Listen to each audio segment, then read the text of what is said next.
Elisa. Grant adjusted the sleeve of her coat as she stepped out of the car and onto the polished sidewalk of Madison Avenue.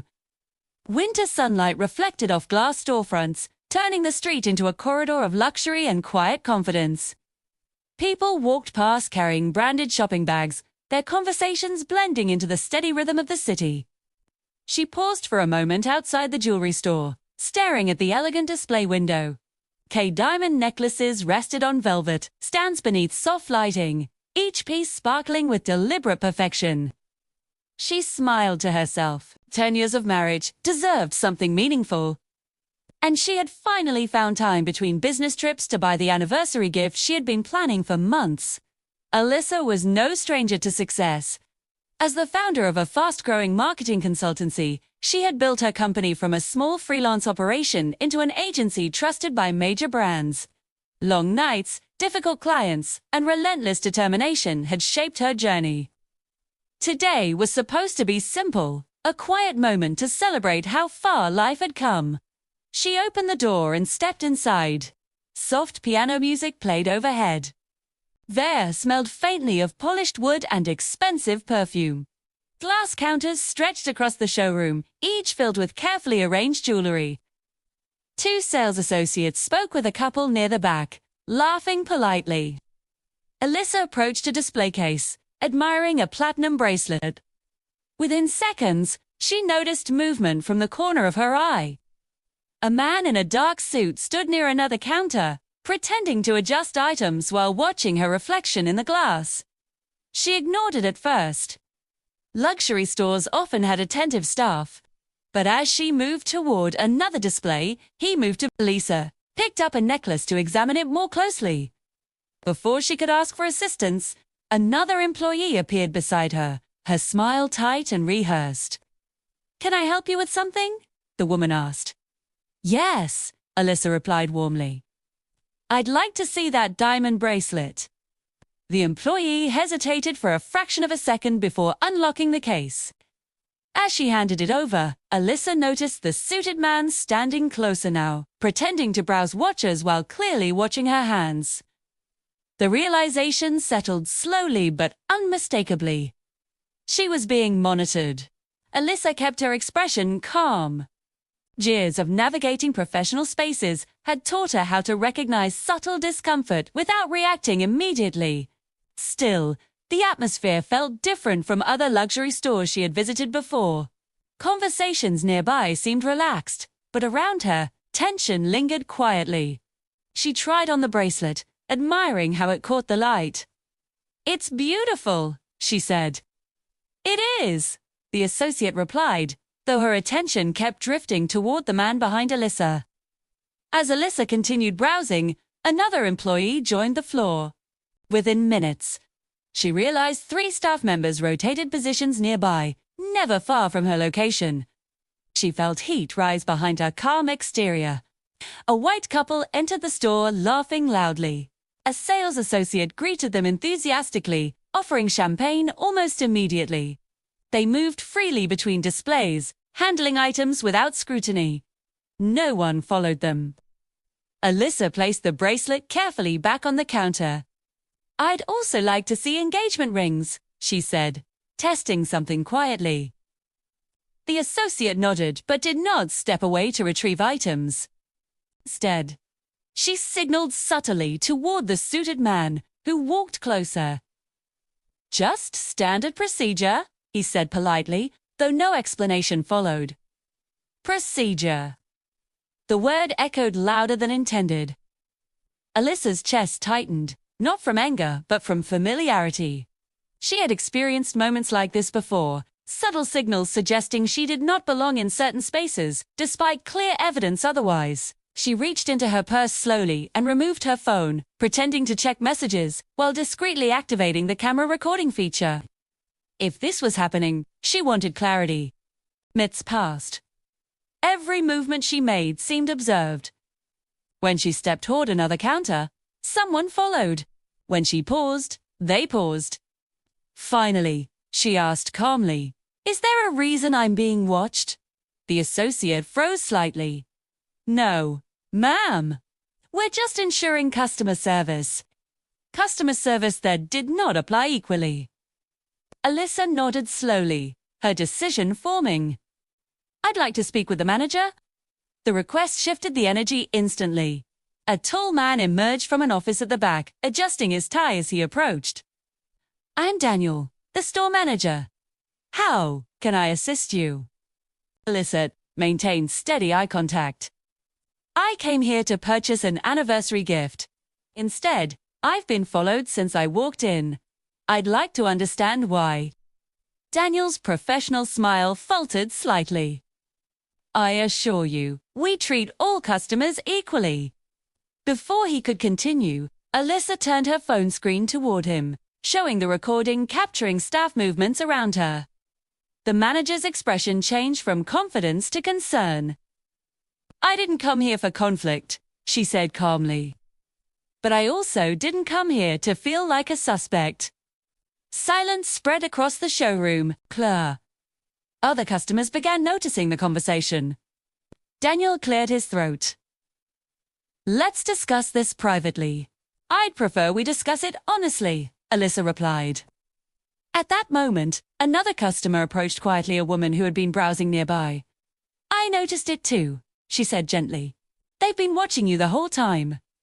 The confirmation shifted everything. Daniel's composure weakened. He dismissed the security staff quietly and apologized, though his words sounded practiced. Alyssa listened without interruption. "I understand security exists," she said finally, "but assumptions shouldn't decide who receives it." The room remained silent.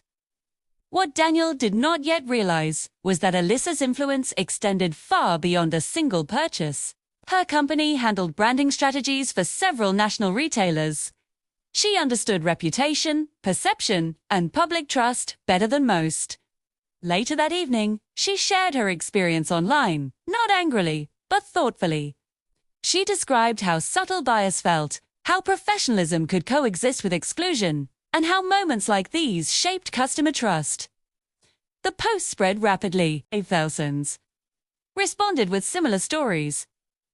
Some shared frustration, others gratitude for someone articulating what they struggled to explain. Within days, media outlets requested interviews. The jewelry store released a public statement announcing internal reviews and bias training initiatives. Daniel called personally to apologize again. Alyssa accepted the apology but remained honest. "Change matters more than words," she told him. Weeks later, the company announced policy reforms focused on equitable customer treatment and transparency in security procedures. On the anniversary evening, Alyssa finally purchased a bracelet from a different store where she was greeted simply as a valued customer. As she handed the gift to her husband during dinner, he smiled warmly. "You deserve to be celebrated too," he said. She realized then that the experience had not diminished her joy. Instead, it reinforced something she already believed. Dignity should never depend on proving worth. Sometimes change began with uncomfortable moments spoken aloud. And sometimes the quiet act of refusing to accept unfair treatment became powerful enough to transform more than a single experience. It reshaped how others were seen afterward. The memory of that day stayed with her, not as anger, but as motivation. Because respect, once demanded with calm courage, had a way of echoing far beyond one store, one moment, or one person's story. In the days that followed, the video continued spreading across platforms faster than anyone at Valmont Luxury had expected. Millions of viewers watched the moment Alina stood calm and dignified while being treated with suspicion for doing nothing more than shopping. Comments poured in from people sharing similar experiences, stories that sounded painfully familiar regardless of city or background. What surprised Elena most was not the attention itself, but how many strangers thanked her simply for remaining composed. They said her calm response showed strength without anger, and that it forced people to confront something society often ignored. Valmont's corporate headquarters released a formal statement announcing an internal investigation and mandatory bias training across all locations. The manager who had confronted Elena personally called to apologize again. his voice quieter this time, stripped of the authority he once carried so confidently. Alina listened politely, but made it clear that apologies alone were not enough. She explained that the issue was larger than one employee or one store. It was about assumptions people carried without realizing the damage those assumptions caused. Meanwhile, Elena's consulting firm experienced an unexpected surge in attention. Companies began reaching out, not for publicity, but for guidance. Executives admitted they feared similar incidents within their own organizations. Elena agreed to meet with some of them, but she approached every conversation carefully. She did not want her experience to become entertainment or temporary outrage. She wanted it to create change that lasted longer than a news cycle. One afternoon, she returned to the same shopping district, this time walking slowly past the storefront where everything had happened. The polished glass reflected her image as clearly as before, yet something felt different. She realized the discomfort she'd once felt was gone. The place no longer held power over her emotions. Instead, it reminded her how quickly dignity could be challenged and how important it was to reclaim it. Inside the store, new staff members greeted customers warmly. A sign near the entrance announced Valmont's partnership with community organizations promoting inclusive customer service. Alina noticed employees interacting naturally with visitors of every background. No hovering security. No suspicious glances. Just normal shopping. She did not enter. She simply observed for a moment before continuing down the street, satisfied that change, however small, had begun. Later that week, Elena received an invitation to speak at a university leadership forum in Chicago. Standing before hundreds of students, she shared her story, not as a victim, but as a professional navigating an imperfect world. She spoke about confidence, preparation, and the reality that success sometimes exposed people to bias rather than protection from it. The audience listened closely, many nodding as if recognizing truths they had never heard spoken aloud. A student asked her whether she felt angry about what happened. Elena paused before answering. She admitted that anger had come naturally in the moment, but she chose not to let it define her response. Anger could demand attention, she said, but clarity created understanding. By staying calm, she forced others to confront their actions without distraction. The applause that followed felt different from the online attention. It was quieter, more meaningful. Afterward, students lined up to thank her personally. Some shared their own experiences of being underestimated or judged before being known. Elena realized that the incident had opened conversations far beyond a single store. At the same time, the security guard who had followed her began his own reflection. Reports later revealed that he had enrolled in training programs and publicly acknowledged how unconscious bias influenced his actions. While Elena did not excuse what had happened, she appreciated that accountability meant growth rather than denial. Real change required people to recognize mistakes without defensiveness. Months passed, and the story slowly faded from headlines, replaced by newer controversies and trending topics. Yet Elena's life had shifted in subtle ways. She noticed strangers recognizing her occasionally, offering respectful smiles instead of curiosity. Her company expanded, hiring young professionals who believed in building workplaces rooted in fairness and awareness.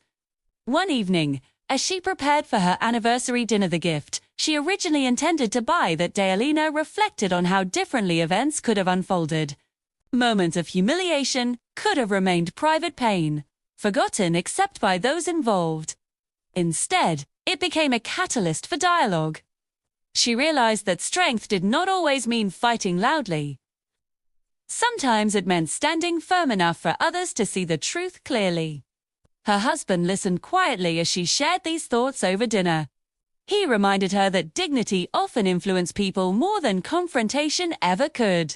Elena smiled, recognizing how support from loved ones had helped her remain grounded when public attention felt overwhelming. The following year, Valmont invited Elena to collaborate on a nationwide initiative focused on inclusive luxury retail experiences. She accepted under one condition. The program had to include measurable accountability, not just marketing language. To her surprise, the company agreed. Workshops were created where employees heard real stories from customers who had experienced bias.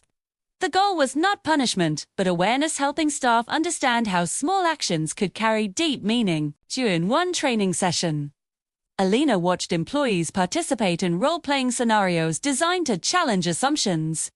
She saw hesitation turn into understanding as people recognized how easily bias could appear in ordinary decisions. For the first time since the incident, she felt hopeful rather than cautious. Outside the training room, a young employee approached her nervously and admitted that, before attending the session, she never realized how certain behaviors could make customers feel unwelcome. Elena thanked her for being honest. Moments like that, she believed, represented the real impact of her experience, not viral views, but changed perspectives. As Elena left the building that day, she walked past rows of polished displays, similar to the one that had once made her feel small. This time, however, she felt completely at ease. The environment had not changed overnight, but awareness had begun replacing assumption. She understood that racism and bias would not disappear instantly. Progress was rarely dramatic. 8. It moved slowly through conversations, education, and accountability. Yet she also knew that silence allowed harmful patterns to continue unchecked. By speaking up calmly and confidently, she had helped shift a narrative that once seemed immovable. Driving home beneath the fading evening light, Elena realized that the most powerful outcome of the incident was not public recognition or professional opportunity. It was the reminder that dignity could transform confrontation into growth. What began as suspicion ended as understanding. Not because the world suddenly changed, but because one moment forced people to look more closely at themselves. And as the city lights reflected across her windshield, Elena felt certain that the next person walking into a luxury store, someone who might once have faced the same silent judgment, would experience something slightly different. A warmer greeting. A fairer assumption. A chance to simply be seen as a customer, not a stereotype. That quiet possibility, more than anything else, made the entire journey worthwhile.